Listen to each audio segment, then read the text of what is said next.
Yo, people, welcome back to another stream of Two Up Front. I'm your host, Ace, and I'm with my brother, Major, on this fantastic day. How are you doing, Major? Hey man, always blessed and highly favored, man. Yeah. As regards to football, the show must go on. So, Bro, what's wrong, yeah. man? You don't have your usual, like the smile. Like, you're not the guy I'm used to, man. What's going on? You're Bro, usually a lot more jovial. can you keep talking, bro? What's all of Like, what this for? happened, Can you bro? keep No, but talking, I'm, bro? I'm used to you bringing the Bro, energy, can and you you keep just seem talking? down today, Bro, man. you're hosting, bro. You're hosting. You're Yeah, Hey man, supposed to bro, be. you know me. If I'm going to the game, bro, I'm predicting a win.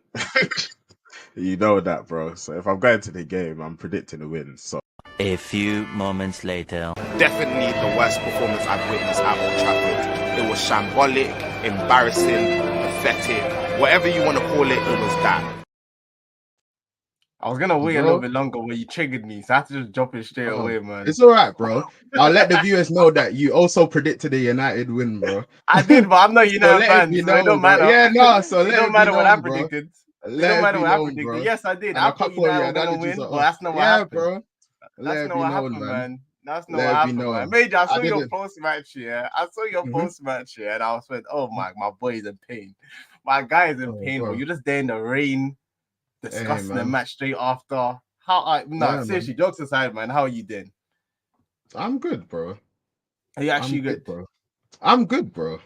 All right, cool. Nah, say no more. Say no more. I think obviously there's only one place that we can start, which is why I don't want to even waste any time on this one. Like, obviously, the big game of the weekend, United versus Spurs. I said, yeah, man.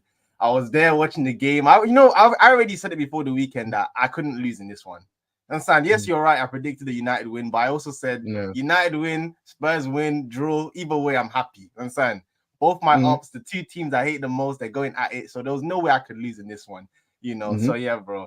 You know what? I'm gonna let you even kick this one off, man. Honestly, you were there, obviously. So give us Mm-hmm. your kind of analysis of this game, and then we'll kind of get into it. Because yeah, there's a lot to get into on this one. Bro, obviously, you know what, yeah?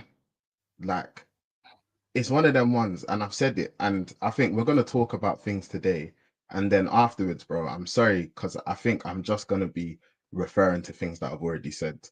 So I think it's really one of them ones where like you can go and look at past streams and you can see what I've said regarding Ten Hag. You can see what I've said regarding the midfield. You can see what I've said regarding United and their structure, and everything still applies. So that's really what it is. It was Mm, at firstly, Spurs absolutely bopped us off the park.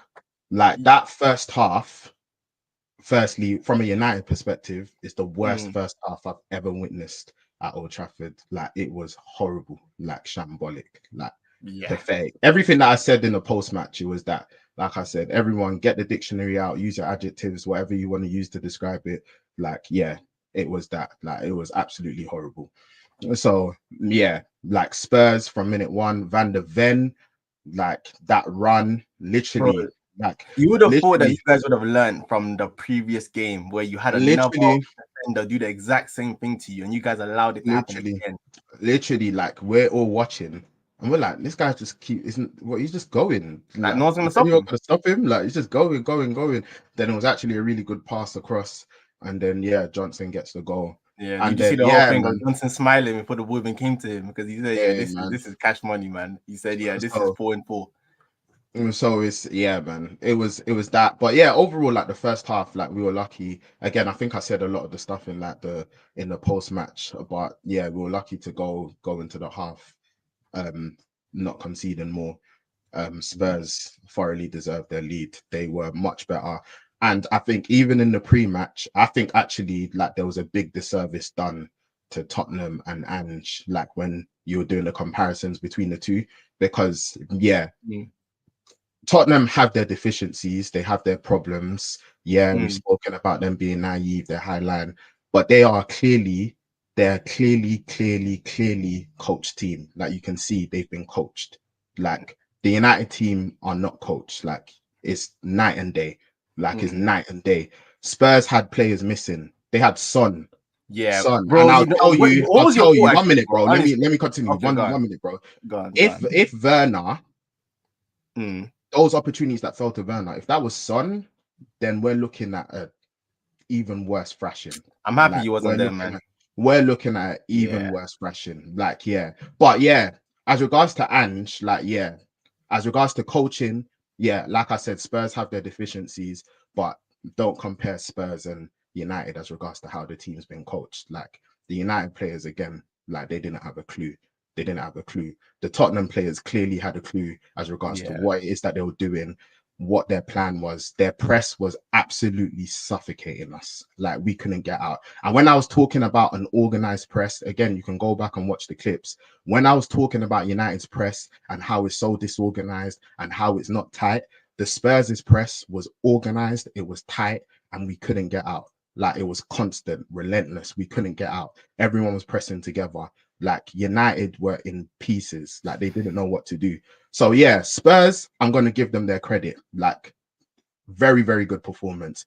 Brilliant. Obviously, Solanke got his goal. Wonderful. Like, and overall, like, we've spoken about Ange and them feeling under pressure. And, like, oh, you know what? The form from the second half of the season and going into this season, second half of last season and going into the season hasn't been great. Like, you need to start getting results. Obviously, they won their last match, came to Old Trafford, absolutely bopped us off the park. If I was a Spurs fan, I'll be very happy. Like, as bad as United were, Spurs were very good. And like I said, like, the whole analogy of, like, oh, kind of like a back and forth, two teams that were, it weren't that. Like, it was one team that came and knew exactly what they were doing and controlled the match. That's what I get you, man. I think you're very hurt right now, obviously, because you're rightfully so, because they destroyed you guys. I think we have to, like you said, you have to first give Spurs their credit that they absolutely destroyed you guys at home. But I think where that analogy came from, why I was even thinking it was even in that game. I understand. Let me land.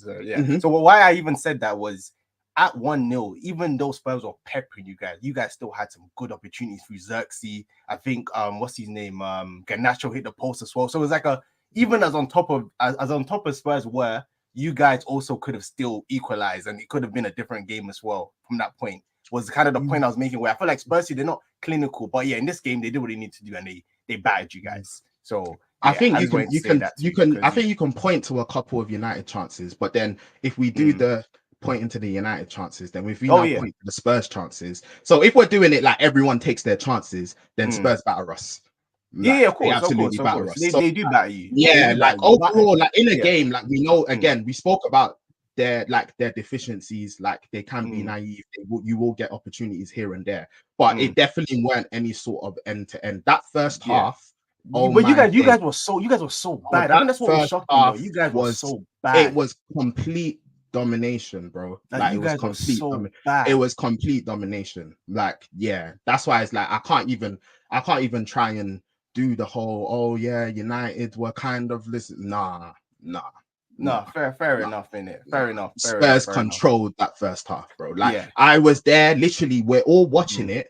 We're watching it in the stadium, and everyone next to us, we're like, oh my days, we can't get out. They're all over us. Literally, like, they're all over us. Like, we can't do anything about it. Literally, we can't do anything about it. They bopped us. Like, they bopped us. Like, that's just what it was.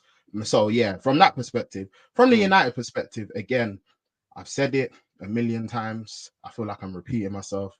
If you expect to just put Agate in that midfield and expect everything to be sorted, then you're going to have a really horrible surprise. Of course, that's not going to work.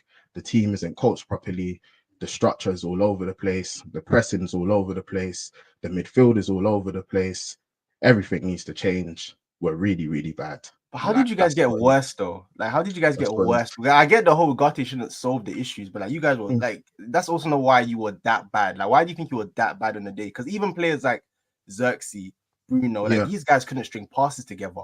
Like, they were getting the ball and just misplacing them. Like, that's not because of Ugarte. That's not because of structure. Like, that's also the players too, right? Like, there's individual performances which obviously players could have played better. Like, there was definitely loads of really bad individual performances, but also like, when you're looking at the team, because what happens is that if your structure is all over the place and your pressing's all over the place, then what happens is that you're constantly put under pressure, and then that's when you're panicking and you're making the wrong decisions. And then when you make one wrong decision, two wrong decisions, your confidence goes. Again, top players, really top players, we would expect them to, you know, be able to pick things back up. But again, these players, they don't have the muscle memory. They've not been coached. So it's like they don't go back to their fundamentals, their basics, because their fundamentals are rubbish. Like, so there's no fundamentals to go back to. So how can you go back to rubbish? If you go back to rubbish, you're going to still be rubbish. It's that simple. So yeah, like they were all over the place. Structurally, everything was all over the place. Again, yeah, players didn't perform. Of course they didn't. I'm not trying to say that the players did. Absolutely. But yeah, there's no way that we're gonna now like just allow Ten Hag to try and get away with this by saying, nah, man, I'm here to allow him to get away with it, man. All right, bro. You know what it is? You know what it is? You can do that, and I'll stay silent. It's all right. No, I'll leave you. I'll give you know the mic, that's bro. that's why I mic. said, yeah, I was so happy it wasn't I'll give you the because mic. Werner, if it wasn't for Werner, like that could have been like a 5 or 6, and it wouldn't even be an exaggeration. Like they could have absolutely peppered you guys. Like this guy was getting through and goal and just getting nosebleeds. So again, Yeah, I'm happy because he's given him a stay of execution. Because if it's a 5 or 6, they have to sack him on the day. So you know what, he gave us a nice 3-0. You know, he has another. Obviously, he's come out today that he has I guess this next week to save his job basically against Porto away and Villa away, which it's looking like he's gonna get sacked anyway. But regardless, you know, he's here for a little bit longer, and let's see if he can do something, pull something out the bag. But yeah, it was a shocking performance, and you're not even underselling it. To be fair, you're a lot calmer than I thought you were gonna be, because bro, I was watching that game thinking, you in the stadium too. Imagine as a fan too going. I remember, bro, in the depths of Arsenal in our worst, you look at the players, it's like, you're not even trying.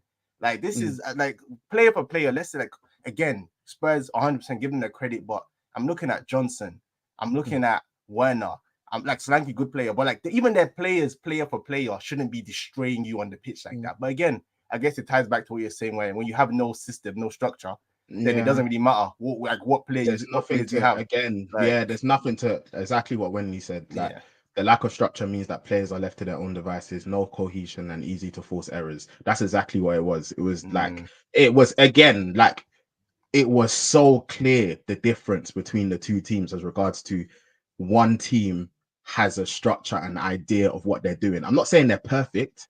They're definitely not perfect, but one team clearly has a plan, and on the training pitch, they've worked on things and the players understand what it is that they need to do. And the other team is absolutely clueless. Like they don't know what to do. And again, when you're put under that amount of pressure, when the press is eating you alive, then all of a sudden you're just going to carry on making mistakes. So yeah, like, but I can't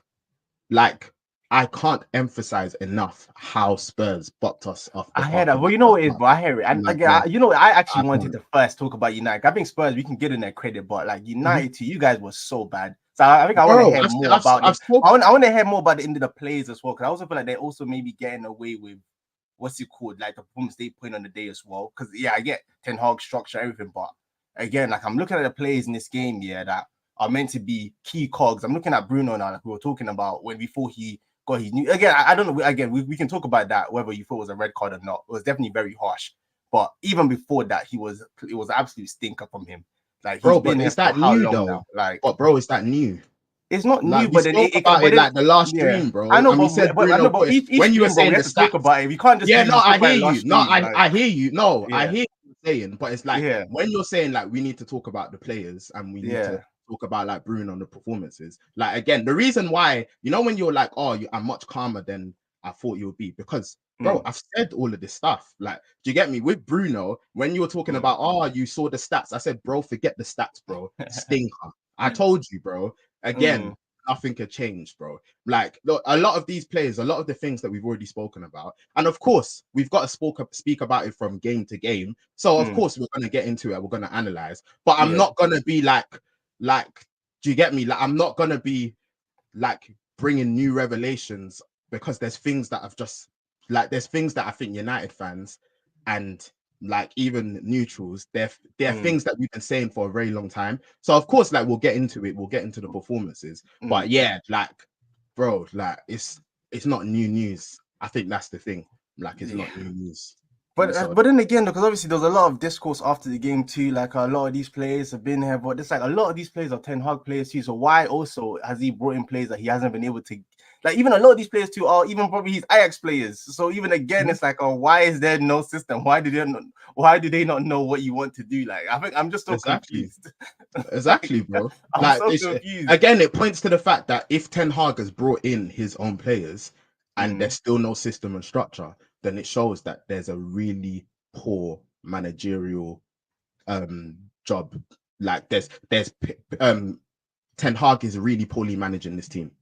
Like, that's what it just clearly shows. Like, they're your players. You don't have the excuse of, oh, they're not my players anymore. They're your players. Like, you've built it. You've brought in the players that you thought you trusted, etc. Like, you've built it, so it lies on you. Yeah, like, and yeah, I see this like, comment by simple. Wendy too, which I think is very key, which is honestly, it's on Ineos. Like, I kind of blame United fans after the FA Cup win. They forgot what had happened throughout the season. Not me. And again, this is not, no, I was even Not going to say, me. my first word was, this is not major. But Not again, me. for the rest of your fan base that were then writing letters and To be doing, fair though, let's keep him. I think it was like, I think a lot of people, they didn't allow that FA Cup win to like pull the wool over their eyes. I know there was a lot of people who also said, I saw it. There was definitely a lot of people who really wanted him in. And I think, like now again, like, do you get me? I think they've clearly been proven wrong. But yeah, like, it's just one of them ones where it's like, you can't watch how you perform throughout a season. And then, of course, winning the FA Cup is important. Winning trophies is important. Of course. Like, of course, it's something to celebrate on the day. Of course, it's something that when we're having the banter with rival fans, you're not winning trophies. Of course, we'll mention it. But it doesn't take away from all the problems that we've seen in the season. I think a lot of United fans, obviously, with Ineos coming in the summer, like, sometimes when you support your club, you're thinking, you know what? Like, even though I don't believe in this manager, even though I think he needs to be replaced, it's like, well, it's a new season, a new structure. Like, I'm gonna try and back the team, even though I've still got these thoughts. Like, do you get me? And I think United fans, they genuinely tried to do that. Like, do you get me? Like, the ones that wanted Eric Ten Hag out, like, they tried to do it. Like, do you get it? But obviously, I think it's just one of them ones where it's like, yeah, like, fam, you can try, and then it's just becoming apparent that it's looking like it's only a matter of time. So yeah. So are that's you with what it Ineos was. in terms of keeping him until this next international break then? Of Or course like not, bro. yesterday were you like, yeah, he needs? What bro. was your reaction after? Bro, what international break, bro? Nah. You think he should have gone yesterday? Yeah, man. Yeah. As soon as possible still. No, I do hear it. I do hear it. But boy, I guess circling back to the actual match itself, in it, to actually talk about what actually went down on the day. Again, I guess, like you said, I feel like Spurs just started off the game on fire. Like, they just from the first minute, they said, yeah, we're gonna go at these guys. And it looks like you guys were just maybe, I don't know if you were confused, you were shocked, you thought, we thought that they were gonna maybe give us a bit more. I don't know what you guys thought Spurs were gonna do, but I think Spurs did what we all thought they were going to do going into the game, which is play their football. Which again is why I was saying before the match, where this is where Ten Hag, you know what Spurs are going to do. How are you going to respond to it? Clearly, he didn't have anything to respond to it because, a few minutes into the match, you let Van der Ven pick up the ball. And you know what's even funny about that goal is that the first issue with that is a very bad pass by Bruno to Garnacho. Garnacho then does well to like knock it back to Rashford. Then Rashford then takes a nasty touch. And then Van der Ven picks it up from his half and just runs past like 4 players. And this is where I have to shout one of my boys too, because he said this about Ugarte coming before he came in. And I've seen it already where he says, as good as Ugarte is at tackling and like being a miss out and getting people and tackling, he's not as great when it comes to running backwards. And it's an analysis of him I've also seen. And it was just funny in that moment too. I'm looking at all the players just move to. So he runs down the byline, crosses it in. And then a player that we have to touch on too for probably one of the stinkiest performances in this game from a United point of view is Dalot, because what he was doing in that opportunity to just allow Brennan Johnson to just be free in the box, to just tap into an empty box was like, I think for me, that's the kind of things that I'll be fuming about my defenders for, because that's just literally just a matter of effort. Because you see the guy making a run and then you just choose not to track him and then you're putting your hands up afterwards. Like, oh, sorry, I don't know why didn't you track him? Like, it's not like he was trying to pick up anyone else. He just literally just didn't track him. So yeah, that started with the game, I think, on just like a horrible note. Like getting into that. Oh yeah, like Wendy said, Mazraoui. To be fair, I think even from the analysis, I think he actually was in like the right position. Like, he's probably not as guilty as like I'll say probably Ugarte to close the space. I'll say Delay just gets moved by, but then again, he's standing. Van der Ven is at full pace at that point, so he's not really going to catch him anyway because the list's not that fast anyway. So I feel like there's so much people that you can kind of give criticism to in that first goal. So yeah, we kind of start off the game there. Then obviously again, the rest of that first half is pretty much like you said. I think this is why it's even funny where normally, because I've come off the back of recently getting red cards and feeling hard done by and complaining about it. I haven't seen any self-respecting United fan complain about that red card because I think unanimously all of you acknowledge that even before the red card, they were destroying you. Like I saw a stat that even before the red card, Spurs already had like 60% of possession anyway. They already had like 3 times more touches in your box than you did anyway. So I think that's why, again, unless you're shameless, you just don't even talk about it because you probably even played better when you went down to 10 men than you were with 11, for being real. So yeah, I feel like that's kind of like, I guess, the first kind of half. Then when did the second goal go in? Was that in the first half as well? Or was that second? When did they go 2-0 up? Second half. So you guys, I guess you get into halftime, 1-0 down, red card. And then this is why I have to also call out the Keens. You want to be telling Arsenal, oh yeah, this is not how you play. You go down to 10 men, have some self-respect. I said, okay. I even tweeted during the game. I said, please show us now. How do you play with 10 men? And then, yeah, just second half, you just come out, open it up. And then Spurs just get the second, get the third. And then it could have been even nastier. So, yeah, that was just my kind of like, I guess, the highlights in my mind watching the game. I just thought, I just felt like, I think I was disappointed because I felt like I knew I was going to be happy regardless. I knew someone was going to not be happy. But I also thought it would be a better game of football than it actually was. Because regardless of what you understand that everyone was telling me about the Palace game, I thought, okay, is he gonna bring that back? Are they gonna play better against Spurs? And yeah, you guys were just shocking, man. So yeah, that was my kind of like quick thoughts, bro. I don't know if you want to touch on it any deeper or you want to kind of highlight any more kind of key points in the match before we move on. Nah, bro. Nah, like I said, man, I think, yeah, man, it's literally the same things, like the same things that I've been saying, same problems, same deficiencies. Nah, yeah, man, that's what it is. Yeah, I have to give Coolio a shout for his goal as well, man, because yeah, it was very Haaland-esque. The little acrobatic finish. Good finish, yeah. Yeah, good finish. Yeah, I think Martinez in that one too got left for dead. So, but yeah, man, and then yeah, the third goal. I will say, Nana, he made some good saves. To be fair on him. He did. He's probably one of your best players, definitely. Yeah, it could have been worse. It could have been a lot worse. A lot worse. And then then the third goal, obviously, yeah, set piece. You guys get even the defending in that set piece goal. I was like, this is also very poor.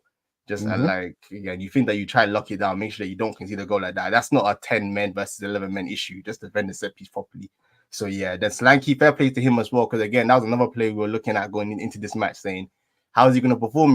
Against Martinez, De Ligt, 2 good centre backs. These are the kind of games that Spurs fans want to see him actually start getting goals to kind of give him more respect, like put more respect in his name as a player. So yeah, no, I think he did very well, and yeah, no, very comfortable win for Spurs, man. Again, for them, it's just about kicking on now. This is definitely the kind of game that all the pressure that's been on Ange, it just relieves that a bit for definitely a while, because this is a massive game for them. Because like we said, their record at Old Trafford isn't great. And it hasn't been great for a long time. So again, it's like a good credit to them, but it also really emphasizes how far United have fallen. Like to allow Spurs to come to your home stadium and beat you 3-0. Crazy. But yeah, bro, I don't know if you have nothing else to really add to this one. Then okay, fair enough. I thought you'd have more to say on this game, but I guess we can move on. Again, you know what? Next time, what I'm gonna do is I'm gonna chop up my clips from the other episodes. No, it's okay. You don't need to do that. That's what I'm gonna do, bro. You don't need to do that. I'll be a broken record saying the same things over and over again. So yeah, fair enough. But yeah, I guess moving on to the next game. This was another one where, bro, I was there cheering my nose, man. Cause I was talking a lot of talk before this Arsenal-Leicester match. I said, hey, Arsenal, this should be a comfortable win, 2-0, no problems. I said, Vardy, come outside. We're not scared of you. We don't care about your pace. And yeah, man, it was very, very uncomfortable when it actually went down, man. Because yeah, we got into it again. I'll probably say in this Arsenal game to kind of kick off. I don't know if you watched this match too, but yeah, to kind of kick off, yeah, I think we started off very, very well. It was going back to the lineup quickly. Interested to see Calafiori, Timber, Gabriel, and Saliba. So yeah, no, I had no complaints about that. I think Ben White has a slight injury right now, so it's very good that we have Timber back because Tomiyasu, as much as I love that guy, he can't be trusted right now. So yeah, it was very nice to see Timber come in and he had a very good game. But we get into that. So yeah, starting lineup, I feel like Calafiori probably gave us what we've been missing in terms of like our creativity, like we were saying going forward, where still Marino's still out, so the midfield is still not our strongest, but it was definitely much more of what I want to see from Arsenal going forward. Because again, a lot of talk has been on Arsenal recently about our lack of cutting edge, boring to watch. But this is definitely not a game that you can say was boring to watch because yeah, the number of chances that we had, it was ridiculous. So yeah, we get into the game, we go 2-0 up in the first half. I'm thinking, okay, yeah, that's what I expected. Very comfortable, going to the second half now, and then yeah, we get hit by a set piece. I haven't seen us concede one of those in a very long time, so that was shocking. I think before the game too, there's a lot of talk on Raya potentially being injured. So I don't know if that had any impact on, because the set piece took a deflection, but I still kind of felt like he got caught 2 on his heels. But again, it goes 2-1, and then the second goal by Leicester. It was one of those goals that goes in. I think this is not going to be my day. Because for Leicester to be scoring a goal like this, the goal that James Justin scored, oh my God. I said, yeah, this is not going to be my day. I know Major's going to have that clip ready of me. But I said, hey, my God is greater. So, yeah, we keep going into the match now. And, yeah, last minutes, we do what we do best. And, again, our set pieces, they understand, they do it that they save us from dropping massive points. Because another game that we'll touch on later, obviously, is the Newcastle City result. So, yeah, we had to get over the line in this one. So, yeah, set pieces, we did what we needed to do, went 3-2, and then we got a nice little consolation goal at the end to make it 4-2. So yeah, definitely a much more challenging game than I expected it to be, but definitely very enjoyable as well to see how it ended. I know there would have been a lot of people watching, praying on our downfall, and this is what City do. I remember I'll be watching City thinking, oh, they're finally going to drop points, and then they don't do it. So that's the kind of mentality I want to see from my team, and it was definitely good to see that. Definitely, what's it called? Like, we have to be careful because we shouldn't be putting ourselves in those positions. But again, I think on another day we destroy Leicester. Like, I think their goalkeeper made the most saves that's been made since 2019. And then can you guess who the other keeper was that's made the most saves since then, or what match that would have been? Yeah, De Gea. So yeah, so I think it just shows it was just that type of day where it just looked like the keeper is just not going to let us score, and Leicester have just scored some wonder goals, and they look a danger in the threat. Like they look dangerous and like on the transition as well. So yeah, it was definitely a very worrying game, but we did what we needed to do. Very comfortable win, and then that's when I was able to just sit back and say I'm going to enjoy this weekend. And it was a very enjoyable weekend in the end. But yeah, I don't know if you want to add anything on this game, what your thoughts were. Yeah, no, I think Arsenal peppered Leicester, to be fair. Like, I think it was one of them games where like you're 2-0 up, you're cruising, everything is like completely in control. Then obviously Leicester get a goal back, and then yeah, Justin scores the worldie, and then all of a sudden it's 2-2. And then you're like, oh my days, like what's going on here? And so yeah, like I think overall, I think the goal was coming. Like, yeah, I don't think anyone could say that Arsenal didn't deserve to make the breakthrough. Like, I think they did. Like, I think it was like constant pressure. And yeah, I think Arsenal over the years as well, they have like started to develop the habit of getting the late winners. And so yeah, like I think Arsenal deserved the win overall.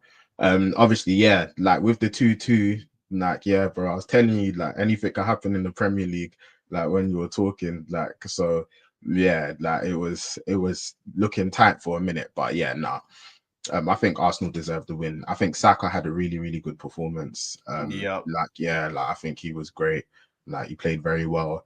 Martinelli got his goal. Like, yeah, it'll be interesting to see what that does for his confidence and whether he can now go on a run from now. Because yeah, I know that's your boy, and I know a lot of Arsenal fans have been getting onto him.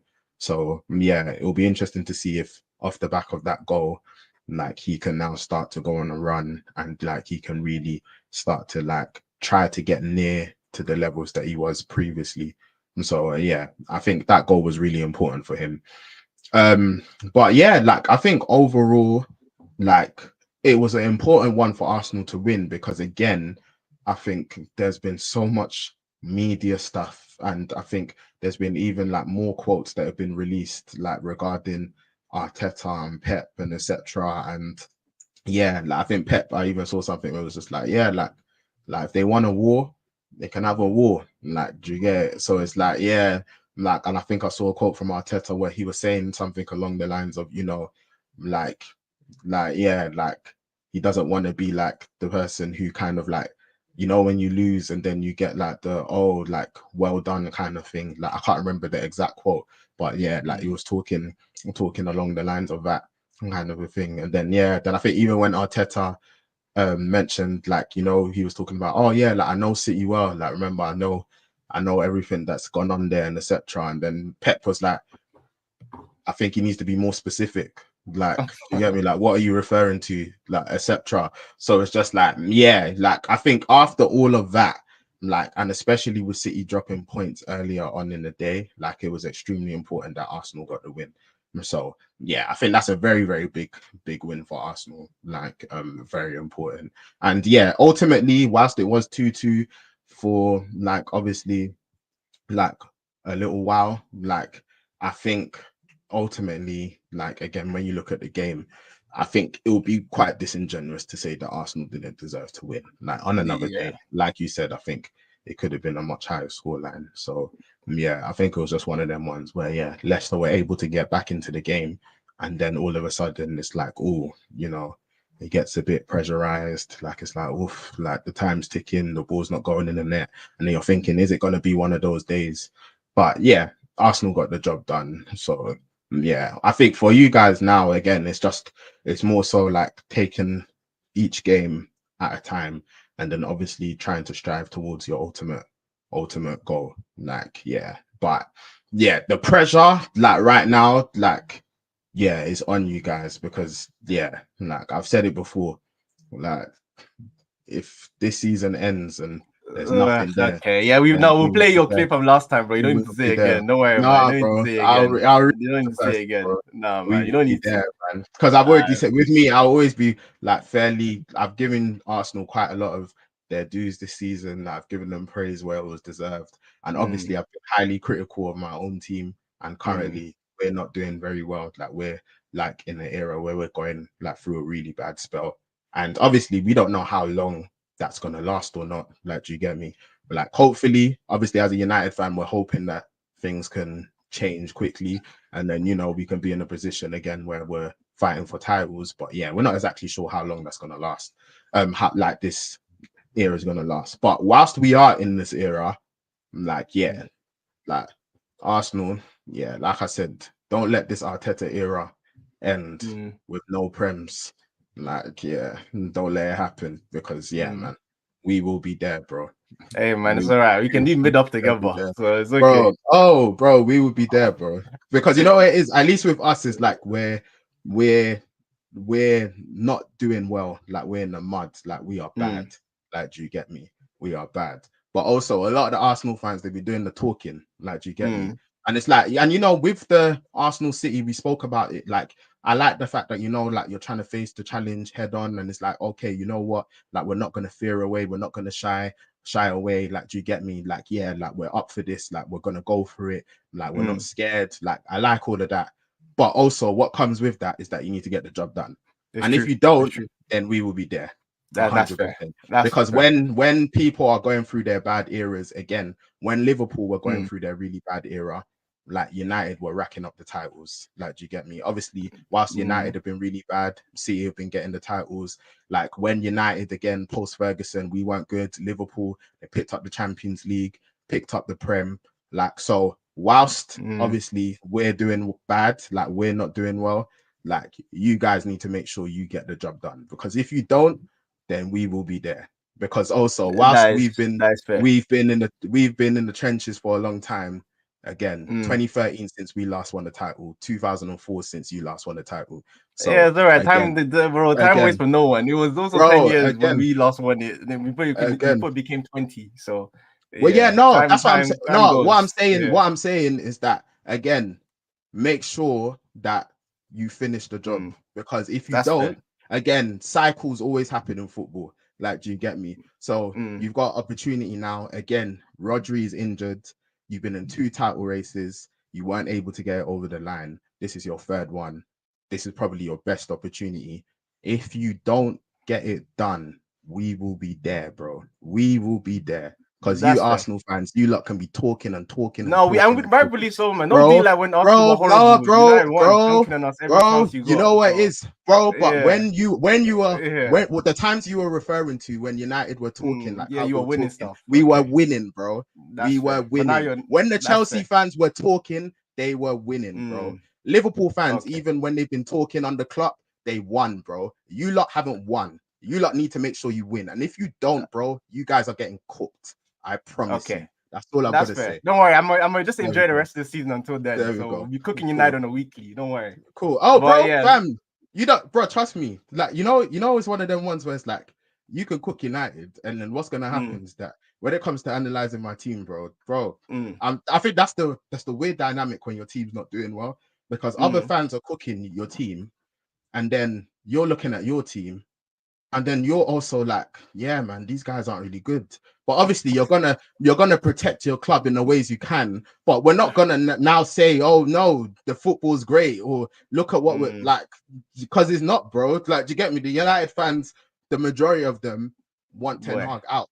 So it's like, yeah, like we're not here saying like, oh, you know what, like, do you get it? So a lot of the other fans, they're gonna cook us, but then it's not like we're looking at it and saying, no, you know what, we're great, bro. Like, honestly speaking, I look at Chelsea and I look at Maresca and I look at the football, the attacking football that he's got them Hey, playing. you might as well just transition And there, bro. That's what I was going next. bro. So just Cool. talk about it. All right, cool. Yeah, Chelsea, natural Brighton. transition. Yep. Natural transition. So yeah, like, hold on, give me 1 second, bro. Yeah, I look at Chelsea and Maresca and I look at the football that they're playing, and I'm like, wow, man. Like, how long has this guy been here? And he's already got them moving. Again, they're not perfect. They're not perfect at all. They still got their deficiencies, but you're looking at it and you're like, okay, like, look at the fluidity in the attack. Like, look at the interchanges. Like, look at the passes. Okay, like, we can see what's going on here. Like, do you get me? I look at Emery and when he came to Villa, and I look at what he did to that club after Gerrard, and I looked at how they improved and the football they started to play, and I'm thinking, oh wow, look at what he's done, etc. I looked at Ange when he went to Tottenham, and again, he's got his deficiencies, and we spoke about the pressure that he was under, and we're not going to act like, oh, you know, everything's been perfect. Again, like, football can be funny. Like, you can win a couple games and then things are looking great, and then you can lose a couple, and then all of a sudden the same criticisms, they're coming back to light again. But it's undeniable that he had them playing a certain way. There was a philosophy, he had them moving, and a lot of the Spurs fans, they liked how they were playing. Again, it's adjustments. But yeah, you're looking at all of these managers and you're looking at them coming to their clubs and you're thinking, wow, look at what's happened. Oh, Slot coming, Slot has come into Liverpool, and you're looking at them and you're looking at what, even on that, very quickly, we'll talk about Liverpool later. Gravenberch He's brilliant. He's been really absolutely good. brilliant. Really good. How Slot has that team playing, honestly, like, if I was a Liverpool fan, I'll be really, really happy, because this is someone that's come from another league. He's taken over your team. He's made the adjustments, and like, you're seeing the rewards of a manager who knows how to coach properly. Because honestly, you're looking at it and you're thinking, yeah, Liverpool, they're looking good this season. They're looking good. Again, not perfect, but they're looking good. They clearly have a manager who knows what he's doing, a manager who has a philosophy, a manager who's capable of improving players. And yeah, man, like, they're looking like they can have a really good season. So I'm looking at all of these different managers and I'm thinking, like, why does it have to be my own that comes in and we're all just baffed? And us as fans, we can see this and that, and he's just looking like, I'm not Harry Potter. Bro, do you know how much that quote jarred me? Like, do you get me? But there we go. But yeah, but you quickly on that. Do you feel like one of the biggest mistakes he's made? A lot of mistakes Ten Hag made was, I feel like when he came in and obviously you guys got I think it was like was it the four? Who was the first two games that you guys lost? Like, who were they against again? We lost to Brighton and Brentford. Yeah. Like, I feel like after those two games, it felt like Brentford away. Brentford was the 4-0. Yeah, because I felt like after those two games, it felt like he compromised the forward he actually wanted to play when he first came in. Then the first year was actually okay because you guys seemed a bit more defensively solid, Yeah. and he wasn't But a really lot of playing expansive football. But go on. he got away with that because I think a lot of us looked at it, and a lot of the fans said is like, you know what, we're gonna give you a little bit of time because you don't necessarily have your players, and you've not been here long. You don't necessarily have your players, and you don't necessarily have the players that you need to play in the style of football that you perhaps may want. So like, yeah, De Gea playing out from the back, etc. Like, I think, yeah, a lot of the fans were like, oh, okay. Even well, on that, bro, do you see the Onana playing out from the back, like that justified the hair leaving? Like, do you actually? I get the when he does. We're not. I passes, I'm think like, firstly, passes we're are not. good, We're but not. I yeah. think one thing, and De Gea, like he had many great years at the club, but I think also, like, I think one thing that like we can't do is that we can't do revisionism on De Gea. Like De Gea was having shockers, like absolute howlers. Like he was letting in goals that again. But you say that, but he won the Golden Glove that year before you. Yeah, bro, that was because our defense, bro. That was because of how we were playing. That wasn't because of De Gea. That wasn't because of De Gea. I think that was because the argument isn't Varane and Martinez had a strong very part. good. And yeah, again, like you said, we played in a certain way where we were stable. Like, do you get me? Again, it wasn't necessarily a play style that we would want. Like, we hadn't established like a play style which was flowing or whatever the case may be. Do you get me? Again, like we hadn't. And again, like I think what you were referring to is that, oh, are we now maybe like seeing the consequences of that's not even actually what I was gonna say. I think it was more or less like have you seen a big enough improvement in Onana's ball playing ability that justified the no, I was talking about it from the Gea. I was talking about it was before. my hope, or my general point. Oh no, I was talking about and I feel like sorry, and I feel like why I was even going down that kind of path again is that whole, because like obviously a big part of like your transfer window last year was bringing in Onana and getting rid of De Gea was like a you would have thought that being like a critical decision that needed to be made, we will be seeing it a lot clearer now why Ten Hag wanted to do that. And I was asking you if you see that, because I don't really see Onana's ball playing ability from like how you guys play.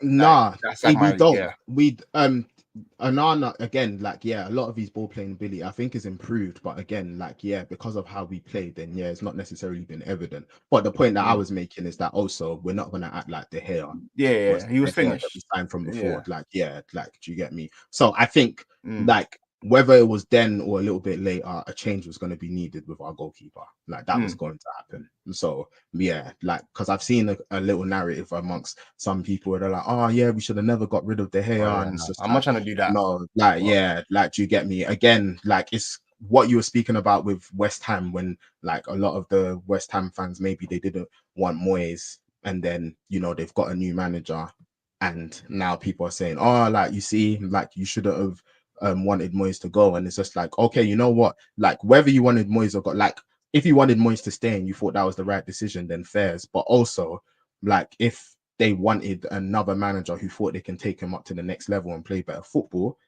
and that hasn't necessarily been the case and it hasn't turned out like how they thought it would turn out, then that also doesn't mean that they were wrong in saying that they wanted Moyes to go.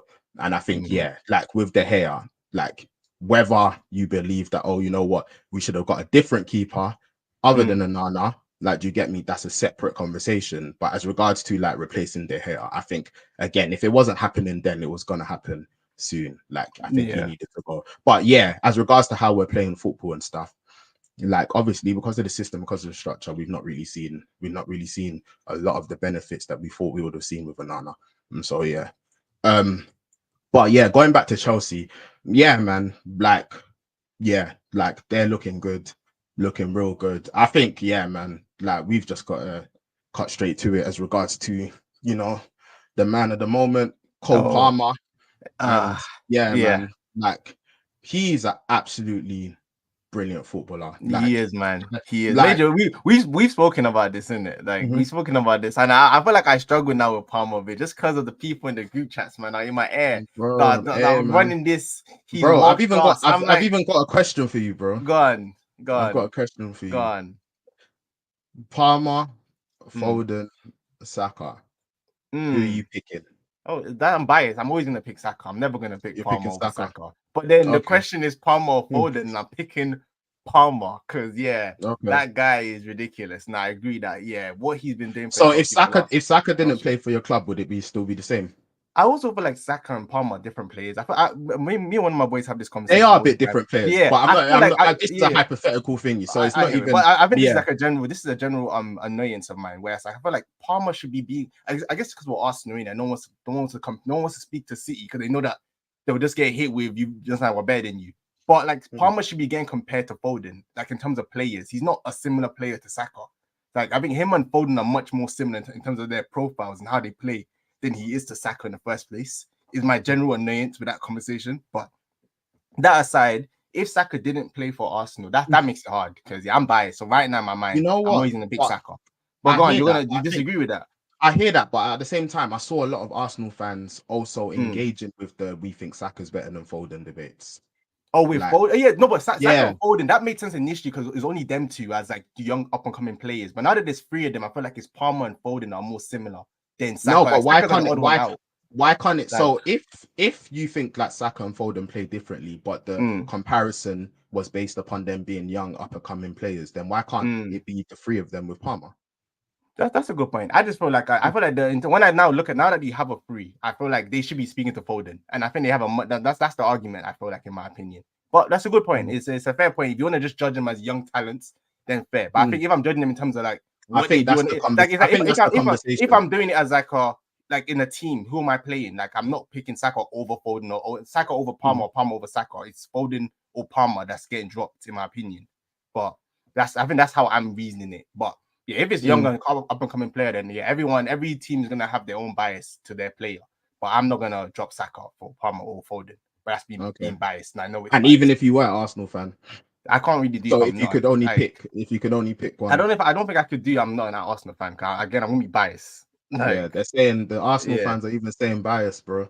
Yeah, that's fair. But I've said I'm biased, so I'm never gonna pretend I'm not biased. And I am an Arsenal fan. Saka took us out from the absolute gutter. So yeah, I don't really care if Palmer's been shining. I'm shining for the last 18 months. Like he's got. I have nothing to him. So I'm never gonna pick him over Saka, regardless. So yeah. So what's your ranking for that? So for me, it's Saka, Palmer, Foden, in my opinion. I was like Saka too again. Palmer's been amazing, but Saka's been doing this for like 4 or 5. How long has Saka been performing at a high level now? You can't take away the longevity from like Saka. How long has he been performing? But again, no one cares about that because reactionary, innit? He scores 4 goals, and I already know I'm gonna start hearing he's world class. You know what it is. You know what it is. I think with Palmer, what it is about Palmer is that, you know, when we talk about like the eye test, like I think Palmer passes the eye test, and he also passes the stats. Like, so he passes both. So I think that's why like he gets a lot of praise, because, you know, in this generation, there's a lot of players where you look at them and statistically they're great, but then when you just watch them, you're like, oh, like I hear it, but you're nah, boosting. man. Like, yeah, like nah, man. Like Brennan Johnson. Yeah, like you hear it, but you're like, nah. And then there's some people where they pass the eye test, but it doesn't reflect on the stat sheet. Whereas Palmer, he's got both. Statistically, he's brilliant. Eye test wise, brilliant. Like when you watch this guy play, bruv, like it's amazing. Like he's so calm, he's so relaxed, he's slick, he's smooth. Like he threads the balls through, like he's nonchalant. Like Palmer, like I'm jealous that he's not on my team. Honestly. Oh, you see the shameless United fans doing? When Bruno leaves, you're gonna go get Palmer. You're gonna go get Palmer when Bruno he used to wear United top when he was a little boy. You don't need to have some self-respect.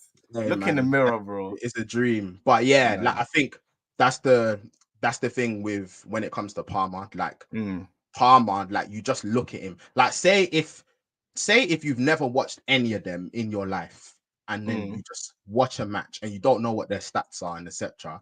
And it's like when you're watching Palmer, you're like, this guy's cold, man. Nah, he is. You get me? No pun intended. He's a generational talent for sure. Cold. I think that's the thing with like, and again, like he carries on. Obviously, he had that season last season. And then this season, I remember it was so, because I think people were even very quick to try and write him off, because early in the season, people were even saying, like after like 2 games, like, yeah, his stats aren't, he's not really. And then like, look at what he's doing. Like Euros final, he came on, scores the equalizer again, big moment.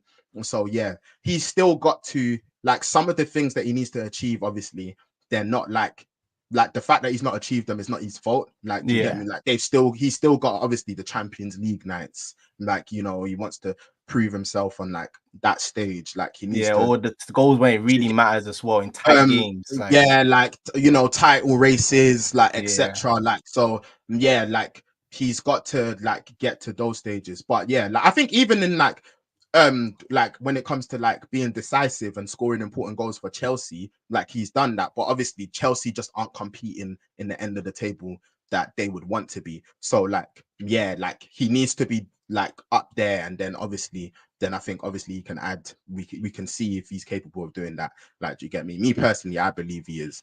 But yeah, but you know me, I rate Saka highly. Like, do you get me? Like, I rate Saka. I think Saka's a really good player. Like, I do rate him. Like, and yeah, I think sometimes also, like, I think sometimes people like overdo it a little bit as regards to like him being functional. Like, yeah, like kind of like he's just really like just the ultimate efficiency kind of player, like, you know, with nothing about him, like no edge. We want to ignore the fact this guy gets triple teamed every game now, because they know that if you leave him 1v1 with winger, you see how functional he is. Yeah, like, but what I will say is that when it comes to Foden and Palmer, like they are more aesthetically pleasing, like when it comes to watching like how they play football. And I think that's the thing, like you watch them and you're like, hey man, like, and yeah, this Palmer guy, man, like, yeah, like I'm not gonna lie, no, he's definitely the truth, I rate him so high. And you know what it is? He's so just like, he's so calm, like, to get like, you know what it is, again, like it's funny because I think that whole code thing, that whole code Palmer like brand thing is funny because it actually fits him perfectly. Because like the celebration, everything, because he's literally so calm, he's so relaxed, he's so nonchalant, like, do you get me? So it's just like, but Palmer, like, obviously as well, he needs time, like, do you get me? He had one breakthrough season last season, obviously, and we've just started this season. So like, like he needs to like continue to prove it, like consistently, like, do you get me? Like, so he needs time as regards to doing all of that. So like you can't overlook the groundwork that Saka has done. Like, do you get me? Saka's been in this Arsenal team, like you said, when you were struggling, like he's been, you know, putting performances in. Like I said, last season, even though people spoke about the second leg of the Champions League, I think a lot of people forgot that he scored in the first leg. Bro. So like he's done that again. Me, man. Like Foden. This is what I mean about football analysis, bro. I remember that week we played Bayern, a very tough game in the Champions League. I think Saka got that goal. I think Chelsea played Everton. Palmer got a hat trick. And people were like, this is why Palmer's better than Saka. So this is the kind of analysis that just annoys me, man. Like, it's just too reactionary. It's too. Let's look at the opposition that they're playing against as well. Let's look at the stakes and let's factor that in. But sorry, I just remember that now. It's just an idiot. But what are you gonna say? I'm just seeing this comment from Wendy and says Palmer's a great baller. We'll never take that away from him. Great baller, but Chelsea got an inordinate amount of pens last season. Definitely need another season before we can talk too tough. You know what it is though, Wendy? Like, honestly speaking, for me, if you take away the pens, like, it doesn't really make that much of a difference for me. Like, do you get? And I think that's the thing. Like, when I looked at Palmer, because I think if you take away his pens, the stats are still very good. Like, do you get me? The pens definitely boosted them to like a different level, but the stats are still very good. Like, but also, like, you just watch him play, and you're just like, this guy is cold, man. Like, he's a very good footballer. But you know, I think this is why I said I'm so conflicted with Palmer. I'm happy you give him his respect, because I really, really rate him highly. But again, it's a battle with when I think he's also been overblown as well too quickly. That I think because of that, it makes it hard for me to give him the credit I think he deserves. It's because I want to just say he's a very, very good player. And it's because you know what it is? It's because what Saka's had to go through as regards to him achieving like his respect. And Like, I think, yeah, I understand what you're saying. Like, do you get me? Like, yeah, but I think it is one of them ones where sometimes it is a thing where, like, I think when, like, as football fans, I think when you do watch players who just like, you just love how they play, it's very easy, like, for praise to be gravitated towards you.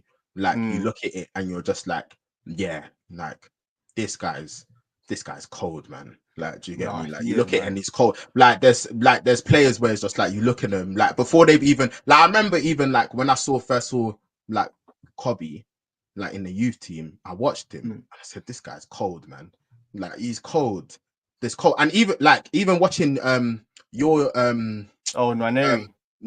I look at him, I'm like, this guy's cold, bro. Like, do you get me? Like, there's certain, did you get me? You look at them and you're like, he's cold, bro. Like, he's cold. Like, even before I don't, even before you've seen goals and he's cold. You just bro. know the like, talent. Like, yeah, Wharton, he's cold. Like, again, whether he's yeah, whether he's going to like go on to fulfill it, like whether he's going to hit the heights that he necessarily needs to, etc. That's a different discussion. But yeah, I think when I'm looking at Palmer, like, yeah, man, like, you looked at how this guy played.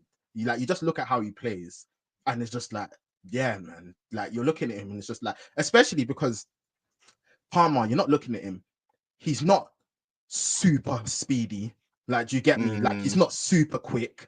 Like, he's not like, the reason why he's great isn't because like he's relying on athleticism. Like, do you get me? Like, this guy's just a silky baller. Yeah, man. just Like, pure technical ability. He's that man that like you go kicks. Do you get me? You go to the park, you go to the field, and you know them man that are just brushing everyone. Like, oof, get it through the legs, nice, lay the ball behind, not even look, just them man, them techie ballers. So I think that's what it is. Like, I think it's one of them ones where like you look at it and you're just like, yeah, man, this guy is he's good. Do you get me? But he does obviously, yeah. There's loads of different things that needs to be proven. Like, there's the Champions League, like I said. Yep. The big competitions, the tight games. The big competitions, the tight games, etc. Yeah. Like, do you get me? So it's just like, yeah. Very quickly, because I don't want to like do too much from like the Chelsea game. But yeah, like, I think some of your concerns that you've expressed previously regarding like you not being so keen on the Chelsea defense, I think that is still definitely a thing. Major. Like, I said we need to first give all the praise. Even not even just Chelsea, bro. I'm gonna get onto Brighton as well. Like, get onto Brighton. But yeah, I said let's first give Chelsea the praise they deserve, because yeah, it was a good performance. It was a hard game for them, and they got over the line. They did what they needed to do. But before we quickly move on from Palmer, bro, I see this question about an Orthodox change where he says, Palmer top 3 cams in the world? ? My brother said no. And on this, but kind of combining it with one question again, I just want to get your take. I don't think I've ever directly asked you, is that right now is Palmer world class in your opinion? And kind of tying it to this question. And also, bro, on that, sorry, a follow-up question is like, what's your criteria for determining whether a player is world class? I want you to get that, and then we'll move on. All right, cool.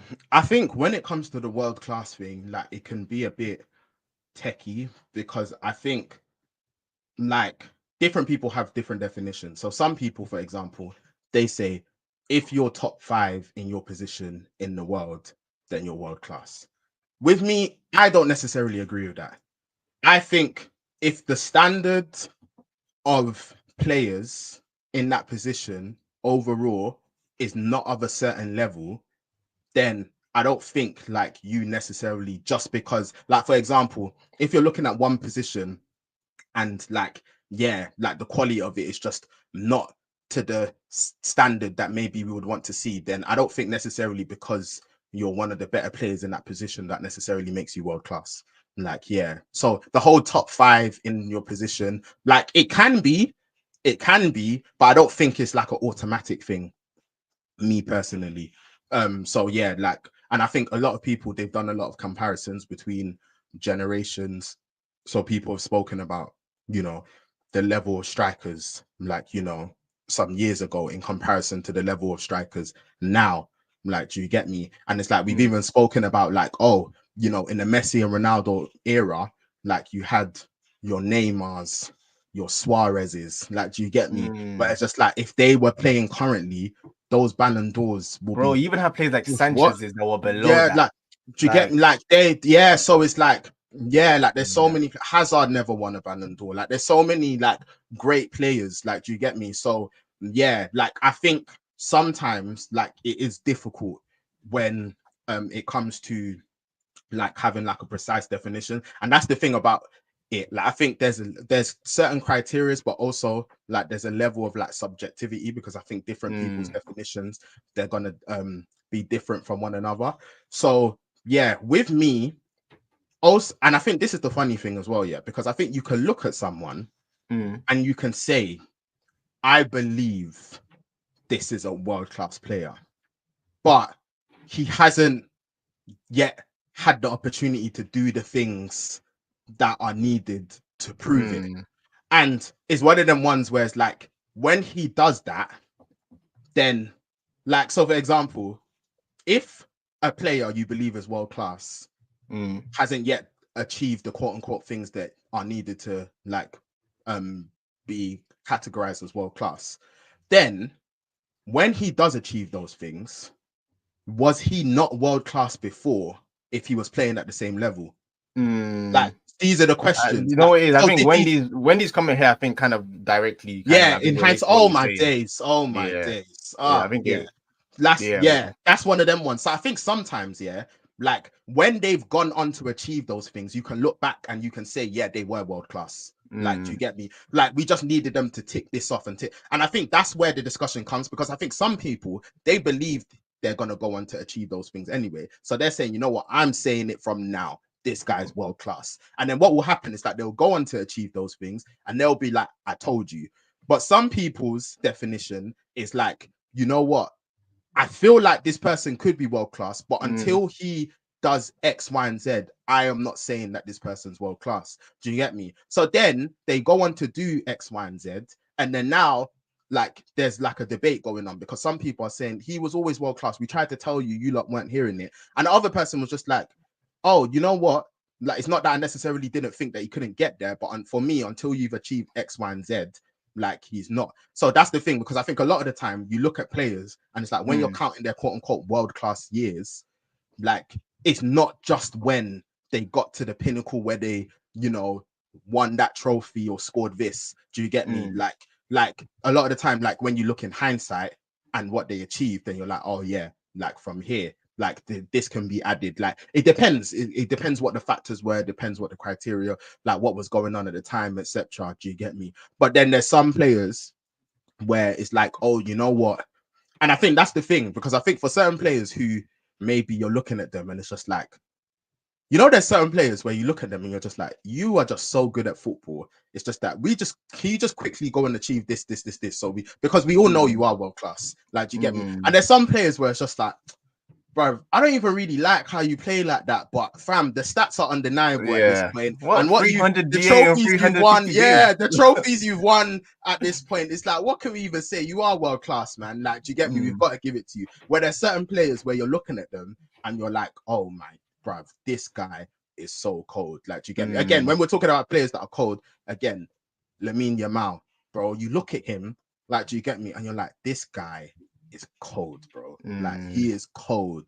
Like, he's cold. And again, you saw him as a 16-year-old. He like just turned 17 afterwards. Like, I think a couple of days after the Euros final. No, before the Euros final, sorry. Do you get me? And you saw what he done for his country. Like, you saw like him step up in the big moments, like score the goal, the assists, etc. And like, yeah, you're looking at him, and then you're looking at him, it's like, this guy is unbelievable.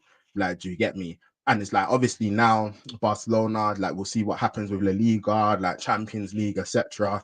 Like, and so like, I think, like, do you get me? It depends on what approach like someone wants to take. Like, and I think your approach, just from me knowing you, I think a lot of the time your approach is you want to see the achievements first before you start labeling them this. So basically, they can be like as great like as they are, like, do you get me? They can put in up great stats, but ultimately, if that isn't resulting in like, and you're not even saying it's necessarily their fault, like, do you get me? If their club's maybe just not in a position where like they've had a chance to like put that player in those high pressure moments, or they've not had the platform to be able to prove themselves on a certain level, like you're just going to reserve the judgment until it's that time. And then from there, once they've done it, you're going to say world class. Well, I think, again, with a couple people in the chat, like, do you get me? Like, unorthodox change, just another developer. Like, I think, let me not say unorthodox change. I think just another developer. I think so. Just another developer. Correct me if I'm wrong. But I think your thing is more so like, nah, man, like, nah, I've seen enough. This guy.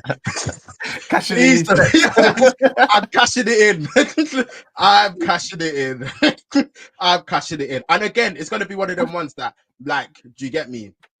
Like, when players, if they do go on to achieve, but sports is about speculation, so got to give people their speculative flowers. Yeah, like, again, like, I think it's that we see it again with, like, we see it with basketball as well, where it's just like, just another developer. I know he'll know a lot about that, but it's like, oh, you know what? You're looking at a player, and it's just like, oh, when especially they're doing like all-time rankings, they're saying, you know what?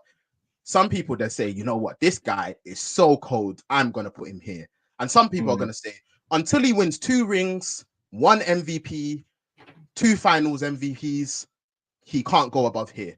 I don't care how cold he is. I don't care what stats he puts up. Like, he can't. Like, do you get me? So I think it's just one of them ones. Like, do you get me? Like, I hope that makes sense. No, like, it does. It does. I knew I could trust your take on this discussion. Please say it in a way that people can listen to. So thank you. Yeah. But so what's yeah, it called? that's the whole thingy. But yeah, with Chelsea, yeah. Oh, defense, bro. Go for it. No. Very quick. Just I can get your take right now. So as of right now, is Palmer world class in your eyes? And then we move on. I just wanted to, because you didn't answer that part of the question. Oh, is Palmer world class with me? Like, I look at him and I think that, again, I think he does need to achieve the things, like, again, like Champions League football, like, you know, like prove himself in those levels. Again, I think scoring in the Euros final, I think that helps him a lot. Again, like, he's coming off the back of 1 season. He's got, like, you know, his second like proper breakout season. So it's like, it's very early, like he's got to achieve a lot of things. But like, I back Palmer heavily. Like, do you get me? So it's like, when I look at him, I'm looking at him and I'm thinking, yeah, man, this, like, it's whether you're cashing your check in early and you're saying he is now, or like it's going to happen. Like, do you get me? That's what I believe. So it's just like, it's one of them ones where it's like, yeah, like, you know, he does need to, because again, if he falls off a cliff from now, like, do you get me? I don't think it will happen. But if he falls off a cliff from now and he just starts performing really, really badly, do you get me? Then it's going to be like, nah, like, do you get it? So it's just like, but it's just one of them ones, like, I think when you have a lot of confidence that you don't think that that's going to happen, then you look at it and you'll say, okay, I'm just going to go early and I'm going to say, yeah. But as regards to, like, you know, the official, you need to tick this off, you need to tick that off, then of course he hasn't done it. Like, do you get me? Like, he just hasn't. It's not his fault. He's just not had the opportunity to do it. He's not played Champions League football. Like, do you get me? Like, it's his second season. Like, he needs to do all of those things. But when you're looking at him, again, with me, like, stats are great and stuff, but I love watching footballers, like, just from, like, aesthetically, like, from the eye test as well. And when I look at him, I think baller.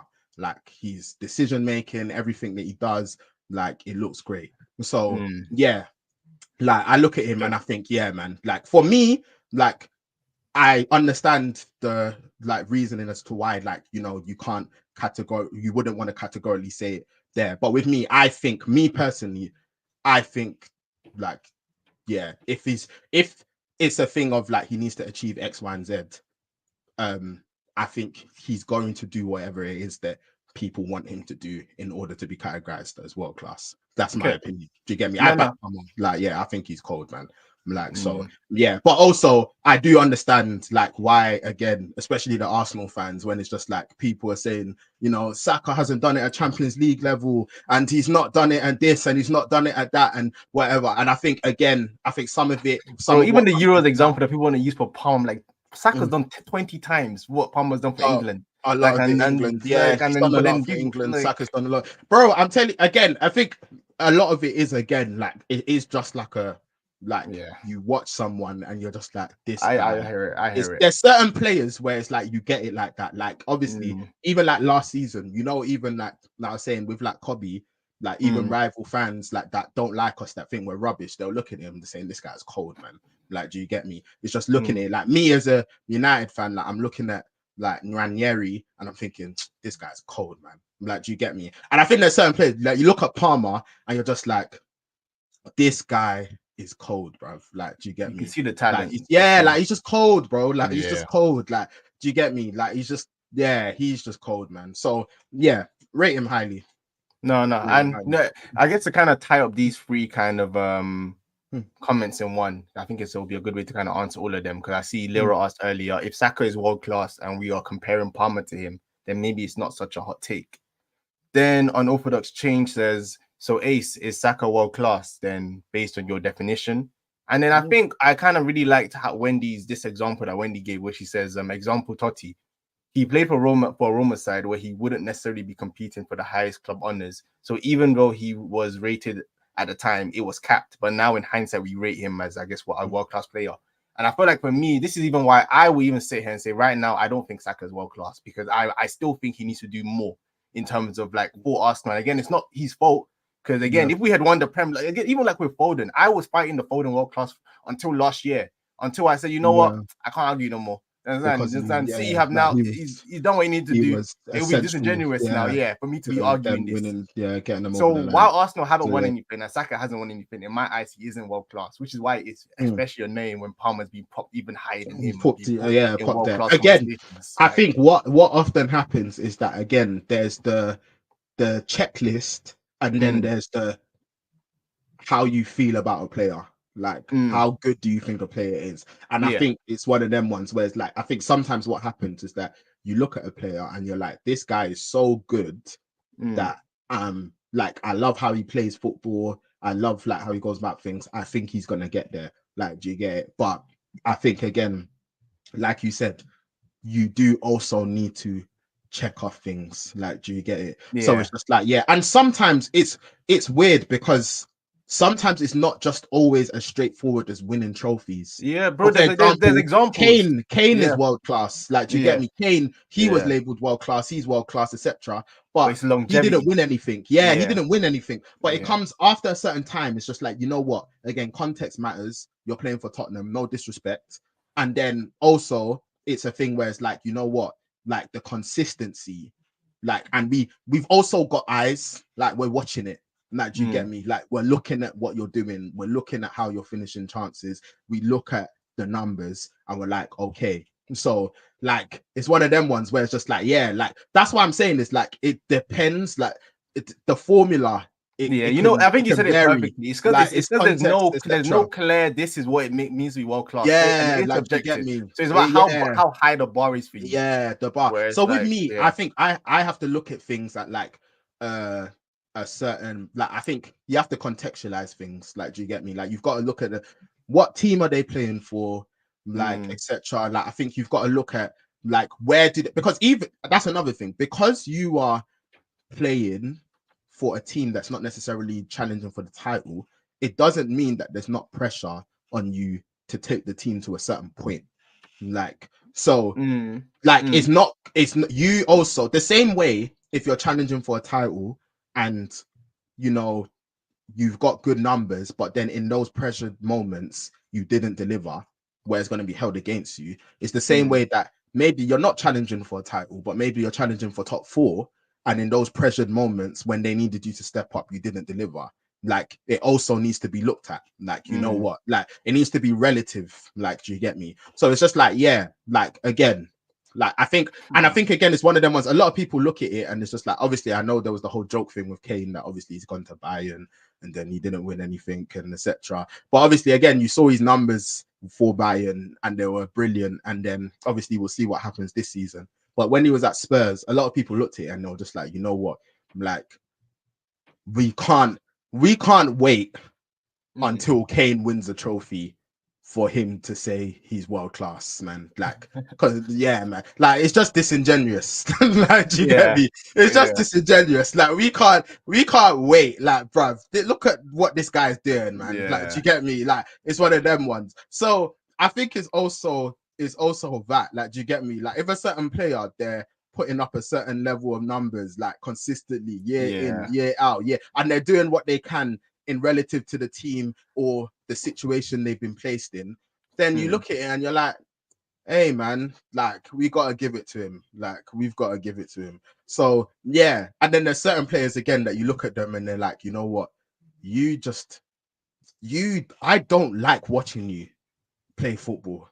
Like I don't. But bro, look at these numbers. Yeah, man. just like, pure and they're just effectiveness.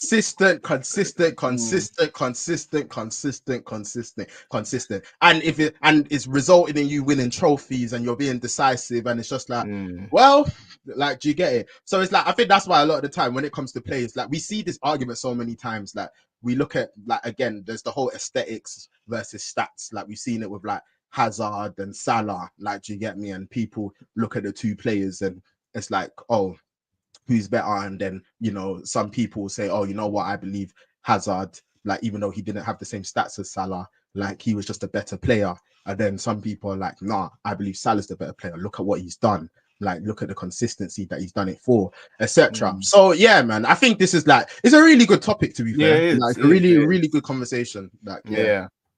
No, so yeah, no, it's definitely one to definitely revisit, because as Wendy said her, which just made me laugh. Maybe I'm salty, but I'm not going to entertain this conversation after a match with Brighton. And I think that's a perfect segue for me to just say, yeah, man, we've given Palmer all the credit and all the respect. 4 goals, even against Brighton, is an amazing feat, because he broke the Premier League record being the first player to do that. So fair play, and yeah, very, very good player. And I agree with your analysis too, where I think for me, definitely he's on the trajectory. I think he definitely will get there. It's just, right now I don't think he is. But yeah, man, Brighton, Chelsea, this match, bro, I was watching it just thinking, this is an example of just seeing two teams that just cannot defend, man. As exciting as it was, and Chelsea going forward looked really good, but I was looking at the defensive mistakes that both teams were making, and I said, what is going on? Brighton, the way Brighton played, I don't want to keep using this because the manager is young, but it actually just was childish, bro. I said, you're playing Chelsea and you're playing them on the halfway line. Like, I thought I was watching this game thinking, this is the same thing that we criticize Ange for. Like, in this type of game away from home, have your football, but like use common sense as well. Like, if you look at Chelsea, the one thing that you say Chelsea's like biggest threat this season, and I think even all the stats show it, that Chelsea are really good at transitioning from back to front really quickly. Chelsea have very fast players. Chelsea they have Sancho now, they have Jackson. What you think about him, he's rapid. Then they have Palmer that can slide balls through. They have Madueke that's rapid, and you're choosing to try catch them on the halfway line with an offside trap. So I feel like Brighton too walked into Chelsea's hands, and they just made it a comfortable win for them. I feel like this game, I feel like I think it's like, Chelsea, they deserve the credit for it, but I think these are not the games I'm really judging Chelsea this year. I feel like next week now when they go play Forest, that's the kind of game. Go beat Forest 4th, and I'm like, cool. Then I'm starting to take more notice about them in terms of like the type of position and how they set up against them and them having an answer for it. But I feel like Brighton just made it so simple for Chelsea in this game.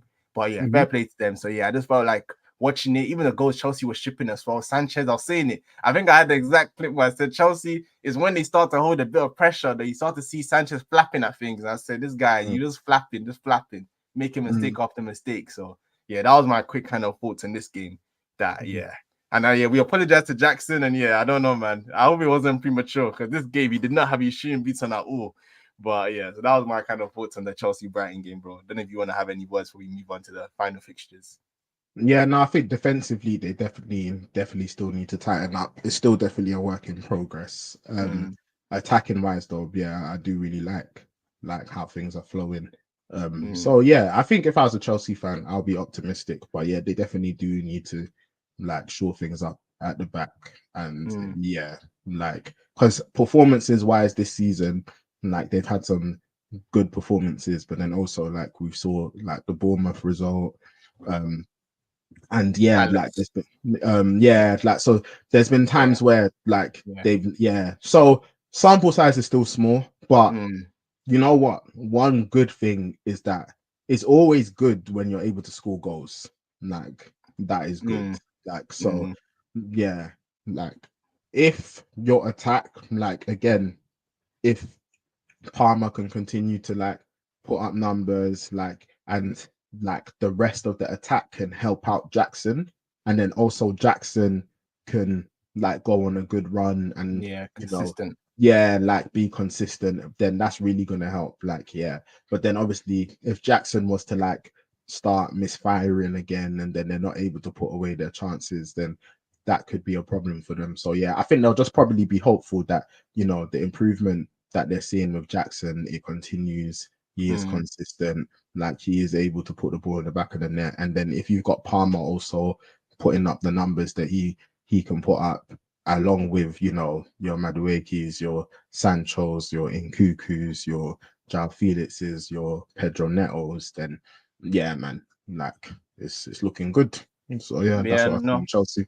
No, I agree. And then they had just saw this Palmer almost world class one more season. And again, I feel like what I want to see, just something I just thought about too. Another big mistake I think the Brighton manager made in this game too, bro. Because I think the Palace game, one thing I started to see it, and I've seen a couple of teams do it to Chelsea now, is they're kicking Palmer. And again, that's the we rate you tax. And I feel like again in this game, Brighton just let him just do what he wanted to do to them, and he destroyed them. So again, it's gonna be interesting to see as more teams this season rate Palmer, whether he's able to continue playing at this high level. And if he does, then that's when the sample size starts to grow, and then we can start putting him in those conversations. But for now, he could have got more quality. Yeah, I know you could have got 5 or 6, man. You even missed. You could have got more. That's what I said. Yeah, could have got more. Yeah, so Brighton, I think there was a big that free kick as well. Them, oh yeah, that was nasty. Yeah, that free kick was serious. Even you see the pass that he played to Jackson that Jackson missed. Oh my goodness. Yeah. So stuff like that, I'm like, quality there. So very quickly. Sorry, I just wanted to ask on Orthodox change. So when you say Palmer almost world class, one more season of what? Like, hey man, it's a good question. Let us know of what. Let us know. Let us know. But moving on, bro, we can go 2 ways, and we can either go to I think probably the most surprising result. Let's go to the most surprising result. Most surprising result in this one was Newcastle versus City.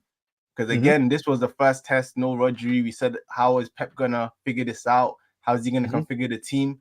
We said, it will be a tough game for City, but we still both expected City to still pull through and still get the win. And thankfully for me, they didn't. So I don't know if you wanted to kind of give any takes on this one and what you thought. One thing I will say very quickly is that, again, Pep is a genius, probably one of the greatest managers in history. So I think we can't say when I think he got it wrong. And I think I saw the lineup and I thought he got it wrong. Because I was looking at it, I was like, why is he playing Grealish, Bernardo, Højlund? Like it just felt like he dropped Savinho, dropped Doku, and I felt like they've lost all pace now. And I felt like that was a mistake going into it. So watching the game and seeing the result at the end, I was like, you know what? I kind of felt like I was right to say maybe he got it wrong in this. But I don't know what your take on this overall match was and what you thought. But yeah. So now I want to know what's going on with Foden. Yeah, I don't know what's happening there. Like, I don't know what's happening there because he's still just coming off the bench. Yeah, I don't know what's going on. Is he? Have you heard anything? Is he injured? Is it? That's what I'm asking. I want to know what's going on because obviously with De Bruyne being injured, and then obviously like your team's obviously missing Rodri as well for the whole season. Like you would have thought Foden being like so influential last season, like you would have thought that you know what, he would be on the pitch. So interesting one. But as regards to the game, I think like City all season, to be fair, they have been a bit vulnerable. Like we've spoken about it when it comes to like conceding goals and like chances. So like they always do have that about them. I think selection wise, I would have started Savinho. Like I was surprised that he didn't start. Like I was expecting him to start. And like I think it was a weird game from a City perspective. Like I think Haaland wasn't really able to get into it like that. Like, and Haaland, again, he's not someone that has loads of touches on the ball, but like they weren't able to like carve as many like clear-cut chances as you would expect for him. Like, and again, like with De Bruyne missing and not playing Foden and not playing Savinho, that's like what was surprising, because you would have thought like, you would have wanted those players who can maybe open up Newcastle to start. And like obviously would hopefully help create space for Haaland. And yeah, so yeah, like City, it wasn't one of their Newcastle, like yeah, obviously they were missing Isak, and that was a big miss for them. But I think yeah, man, they really got themselves together, like, and Yeah. yeah, like they I really think it was fought their back. best performance of the Yeah, season so they far, for sure, from really a fought Newcastle back. point of Like, view. like you know Yeah. what it is when normally when you're thinking of going up to St. James's Park, you're thinking, this is going to be a tough, like, really tough, horrible game, and like, no one in the Prem would be looking at St. James's Park, like, and be thinking, yeah, man, like, yeah, calm 3 points, like, do you get me? And I think obviously with how they've been playing this season, like, a lot of us were looking at them like, what's going on? And I think, yeah, like, this performance was like, yeah, it was better. Like, it was better. So yeah, man. Like, I think against City, like, it looked like they just didn't really have, like, it looks like they ran out of ideas a bit. Yeah. Like, yeah, I like, it think looks like they ran out of ideas. Haaland took a little knock as well, and then it looked like he kind of struggled Yeah. after that too to kind of get in that kind of contributed with him not getting into the game properly. But yeah, no, I agree. Like, they definitely did look lost, and they weren't creating or playing the free flowing football that we kind of expect City to be playing. It was very static and slow, and yeah, I think Newcastle did a very good job at numbing them, and yeah, and posing a really big threat on the break. Just very quickly, because he's another player that is very divisive, and then we'll move on. What is your thoughts on Gordon? Like, in terms of your rankings of him as a player? I rate Gordon. Okay. Yeah, I rate Gordon. And I know it's he's funny another player that some people rate him and some people don't rate him. So, is it? Yeah, I think the argument is that some people feel like maybe he's not. Like, like, let's say, for example, okay, maybe I should clarify my question. It's more, he was heavily linked to Liverpool this summer. Do you rate him as the type of player that, yes, it makes sense, he should go to Liverpool and he'd be a big signing for Liverpool and he would help Liverpool go on to achieve their aims? Or do you not rate him as that level of player to go to like a Liverpool and take that step up? So it's kind of like, do you think Newcastle's his level? I guess like, do you think he's capable of taking a step up? Yeah, to like a Liverpool, like a bigger club, or not bigger, but yeah, but club fighting for bigger honors. Yeah, like, I like Gordon. Like, and the funny thing is as well, is that when he moved from Everton, like, I remember looking at it and thinking, oh, I'm not exactly with that fee, like, I'm not exactly sure about that. Like, yeah, and yeah, man, he's done very well in Newcastle. Like, I rate him. Like, so yeah, like, Liverpool, I think, yeah, as regards to Liverpool, like, what they needed, like, I don't think, like, I think there was higher priorities. But yeah, like, as regard, do I think he's capable of like making another step up? I think so. Like, I think so. Okay. Like, yeah. Okay. So yeah, so that was the City Newcastle match, and then we got to rounding off the last two fixtures that we have to talk about today. Obviously, we have to then go to Liverpool. They went away to Wolves, and yeah, we said should be a tough game. Wolves are like, they're not gonna roll over for anyone. We really rate the manager. They're a good team, and yeah, man, I think as kind of expected, I think Wolves put up a good fight, but as we both kind of said that we both expected Liverpool to pull through and get the win. And that's exactly what they did. I think my kind of concern for Wolves right now is I feel like they're kind of lacking bite. They're lacking kind of cutting edge in that kind of final third. Obviously, like losing Neto and the kind of signings they've got to replace him. It just looks like they don't have any other, apart from like Cunha, they don't seem to have any other kind of players at that level that can kind of make that big difference in these type of games that usually will kind of give them that extra edge to be more threatening. Because I felt like Liverpool did kind of control the game much more than maybe I probably expected, even though Liverpool probably weren't at their best either. So yeah, I think it was a good match, but I think the expected result was Liverpool would win, and that's what happened. Don't know if you want to add anything to that if we move on to our last fixture. Yeah, like, I think Liverpool, it was a good win for Liverpool. Like, yeah, I think, yeah, we did think they'll get over the line. And yeah, I don't necessarily think it was their greatest game. I don't think Salah necessarily had his greatest game as well. Like, same with Diaz. So yeah, I think I've already given the praises to Gravenberch. So yeah, but yeah, like, I think it was one of them ones where, like, Wolves as well, I think they were missing players, and like, I think they tried to put up a fight. Like, they tried to like do what it is that they could. But yeah, ultimately, I think Liverpool they had enough quality to just get the job done. So I don't think there's much more to say than that. Yeah, I think Wolves are also very sloppy too. Or not sloppy, but silly. Like I always, it always irks me when a team like levels or gets a goal and then you can see the stupid goal within minutes after that. So they equalize and then they go concede the penalty a few minutes later. So I think that's always just something that irks me when teams do. Because again, I think it'd be like I think it's such a common thing of like obviously the most vulnerable time is after you've scored or concede. Like after you've scored. And then to just fall like kind of victim to that, prey to that, I said, yeah, I think this is silly. But that was a tough game for them. I see they've all moving on. Carry on, no, getting sacked in the morning. Nah, I don't think so, man. I think even they know the manager they have. I think the issue with Wolves is their fixtures, man. Their fixtures have been horrible. I was even going to quickly, and I was even hoping for their sake that, they must have got over that now. And bro, I was looking at their fixtures and I was like, oh my god, it doesn't get any better. It doesn't get any better. I was even wanting to quickly just run through their next kind of few fixtures. I was looking at it earlier and I was like, this is because I like Wolves and I am concerned for them, like being bottom of the table right now with 1 point. And I'm looking at their fixtures thinking I'm not really sure where the points are coming from. So next they go away to Brentford next. Then they have Man City at home. Then they go away to Brighton. Then they have Palace at home.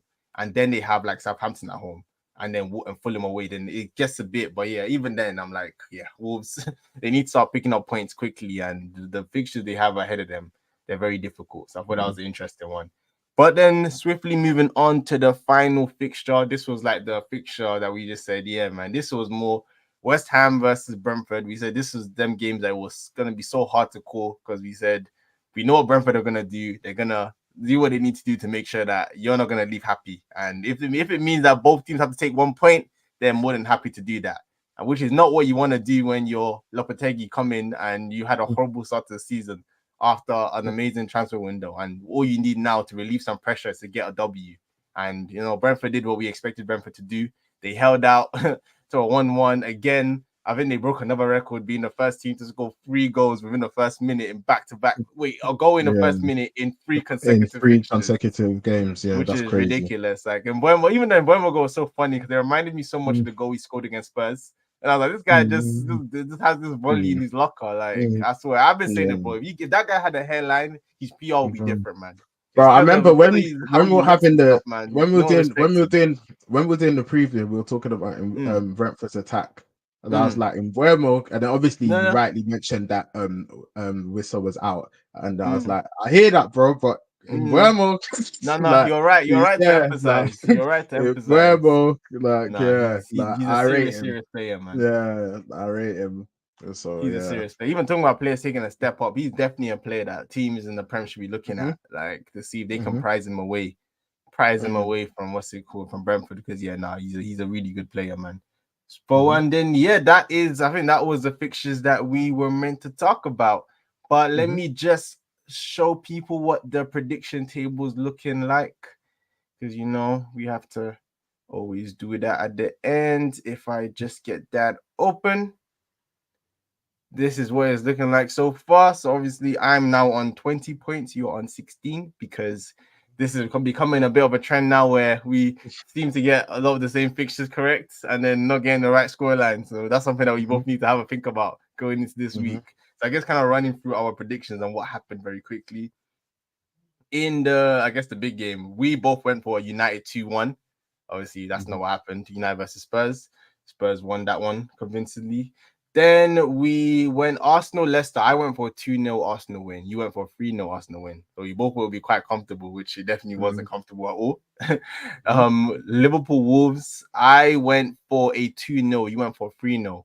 Which this one, I was a bit mad at myself because I was like, I think I locked in 2-1 at first. Yeah. And then I changed it. I was like, I played myself. West Ham-Brentford. We both said that West Ham would edge it with 2-1 because of how badly they needed the win. But hey, he didn't get it. It was a 1-1 draw. And then I think the other two fixtures. So Chelsea, Brighton, we both went for a 2-1 win in that one. Obviously, finished 4-2. And then for the City game, I went for a 2-1 City. You went for a 3-1 City. So on that, we got the Chelsea result right. We got the Arsenal result right, and we got the Liverpool result right, which is why I think we just added 3 points to each of us this week. relative to last week. So yeah, I'm now on 20 points. You're on 16. So bro, you need to buckle up. You need to find a way to close that gap, man. It's not looking good for you right now. Hey, bro, it's very early, bro. And also, I we'll talk about fantasy on Thursday, bro. But someone fell, and it wasn't me. And it wasn't me. So you also be guided. I forgot about fantasy. I Be forgot about guided. fantasy. Do you I get was me? Be focused on guided, the bro. wrong race. Be guided, Mate. bro. Be guided. We'll talk about it on Thursday. We'll get into it. We'll get into it. But yeah, and that was everything that we wanted to talk about on this episode. So yeah, as always, thank you to everyone who has tuned in. I hope it was a good episode. If you enjoyed it, let us know what you thought. And I'll let you have the final word as always, bro. Yeah, as always, just want to say thank you to whoever's tuned in, whether you've watched this stream for 30 seconds, 1 minute, 30 minutes, 1 hour, the whole stream, whether you're gonna watch it later, we're thanking you. And yeah, whoever's liked, shared, subscribed, who supported, again, engagement in this show has been great.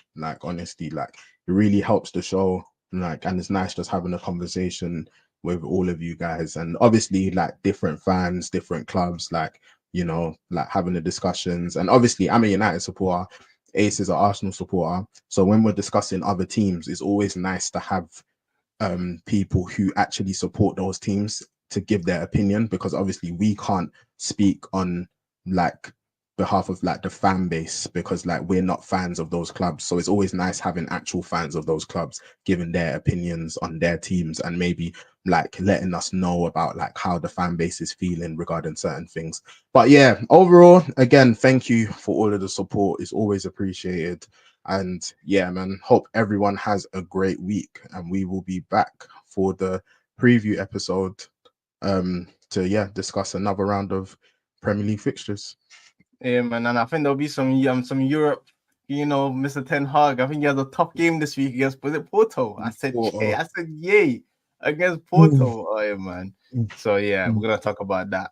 But yeah, and I think final words. I saw this comment earlier. That's give Kulu his flowers, exception of the day. And yeah, I think we need to do a little segment where we either do a player we're gonna praise from the weekend, or a player that we're gonna say the stink of the weekend.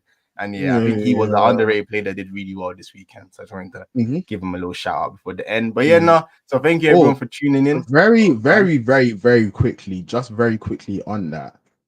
What do you think is his best position? Because I've seen he's definitely better centrally. I feel like he's definitely better centrally. I think I saw people. I'll give people that credit, man. There's some people that were telling me from early that you shouldn't be playing on the wing. You should be playing centrally. Some people were even saying, maybe even last year, maybe Ant could even tried him as a false 9 kind of option. Obviously, in terms of that position. And when he has kind of been in those areas, I think he makes sense, man. Obviously, you wouldn't want that to be your first choice, but as a backup or player that could do a job there, I think he's good, man. And yeah, in the center, as center attacking midfielder, I think he looks good in those positions, man. I think he's had a very good start to the season from watching him so far. So we'll see, man, whether he can keep it up. But respect to him so far. So yeah, I think definitely centrally. I don't know if you agree or disagree with that. Because I think he's too one-dimensional when he plays on the wing, because he always wants to cut in on his left foot. And I think once players clocked him, then they stopped letting him do it. And I think he kind of lost he started off really, really well. And I think he fell off a bit when, again, players figured him out. They said, you're a problem. So we're going to find out how we can play against you. And I think his form kind of was shaken after that. But essentially, I think he's a lot more able to kind of utilize his kind of good technical ability, in those tight spaces. So, yeah, I think centrally for sure. Yeah, I agree. Sweet. So yeah, I enjoyed these discussions too. We need to add more of these, kind of just general football discussions into the chat as well. I think that was something I enjoyed into the stream. So yeah, thank you everyone for tuning in. And yeah, as May just said, we'll catch you again on Thursday.